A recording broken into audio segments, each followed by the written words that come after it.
আপনাদের কিন্তু আমি আগেই বলেছিলাম এরকম ছাদের যে পাইপগুলো রেন ওয়াটার পাইপ মানে যেগুলো লাগানো হয় সেই পাইপগুলো কিন্তু আমি বলেছিলাম যে এরকম ছাদের উপরে ওইভাবে লাগাতে না, তাহলে কি হবে জল কিন্তু ঠিক এইভাবে জমে থাকবে। দেখতে পাচ্ছেন টোটাল জায়গাটা কিন্তু জল এইভাবে জমে আছে, কতটা এরিয়া জল জমে আছে বুঝতেই পারছেন।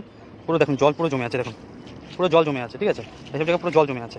তো বলা হয়েছিল যে এইভাবে কখনো পাইপটা দেওয়া যাবে না, ছাদের থেকে হাফ ইঞ্চি ডাউন করে কিন্তু পাইপটা দেওয়া দরকার। তো আমি আপনাদের আগেই বলেছি এইভাবে কখনোই কাজ করবেন না, এটাকে সবসময় চেষ্টা করবেন ছাদের থেকে হাফ ইঞ্চি ডাউন করে পাইপটা লাগানোর, নাহলে এইভাবেই আপনাদের পুরো ছাদটা জল জমে থাকবে আর কিন্তু নষ্ট হয়ে যাবে ছাদটা।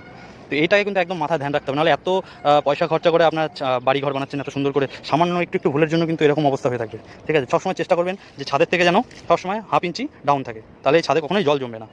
ভিডিওটা দেখতে থাকুন, আশা করি ভালো লাগবে। এই যে এবার যে ব্যাপারটা, এবার আমি এই ব্যাপারটা আমি একটু বুঝিয়ে দিচ্ছি। যেটা বলা হচ্ছিল যে ছাদের থেকে হাফ ইঞ্চি ডাউন, এখানে কিন্তু আমি ডাউন করে নিচ্ছি, ঠিক আছে, এখানে দেখা যাচ্ছে যে আমি ডাউন করে নিচ্ছি, যে এখানটা ডাউন করেছি প্লাস এখানটাও আরেকটু ডাউন করা আছে এই জায়গাটা, ঠিক আছে, এখানে ডাউন করা আছে, এই যে এখানে টি যে বিটটা আছে এই বিটটা এখানে বেঁধে ছিল বলে এখানে একটু ডাউন করে নিচ্ছি। আর এইখানটা দেখো, এখানটা যখন এই যে রাখছি ছাদের থেকে কিন্তু পাইপটা কিন্তু ডাউনে আছে, তাহলে কিন্তু একদমই জল কিন্তু এখানে দাঁড়াবে না। এটাই কিন্তু আমি আগে একটা ভিডিও দিয়েছিলাম, সেই ভিডিওতে কিন্তু বলেছিলাম যে এইভাবে কাজটা করাতে হবে। তো এইভাবে কাজ করুন, অবশ্যই অবশ্যই আপনার কখনোই ছাদে জল দাঁড়াবে না।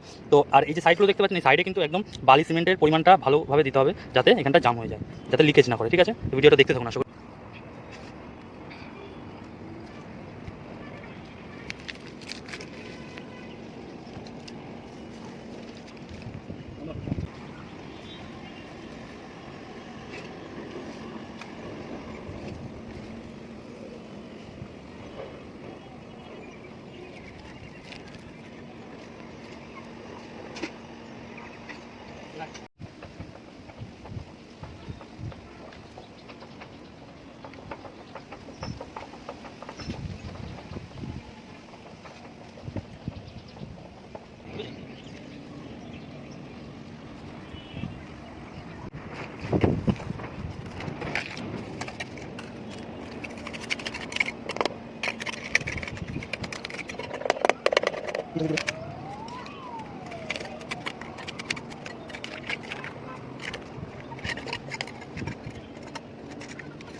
যারা নতুন এরকম রেন ওয়াটার পাইপ লাগাচ্ছেন অবশ্যই দেখুন, এই জায়গাটা দেখান যে ঠিক এইভাবে কিন্তু লাগাতে, সামনের দিকে দেখো, ঠিক এই ছাদের থেকে কিন্তু এইভাবে ডাউনে রাখতে হবে, ঠিক আছে, এতটা ডাউনে রাখতে হবে, তবেই কিন্তু আপনার বৃষ্টির জল এখানে জমবে না। তো আপনার টোটাল ছাদের জল কিন্তু এরকম বৃষ্টির জল যদি না জমে অবশ্যই কাজ করুন। আর ভিডিওটি যদি ভালো লাগে অবশ্যই লাইক করুন, শেয়ার করবেন। আর আমার প্রোফাইলে যদি নতুন আপনারা এসে থাকেন অবশ্যই আমার চ্যানেলটিকে সাবস্ক্রাইব করুন।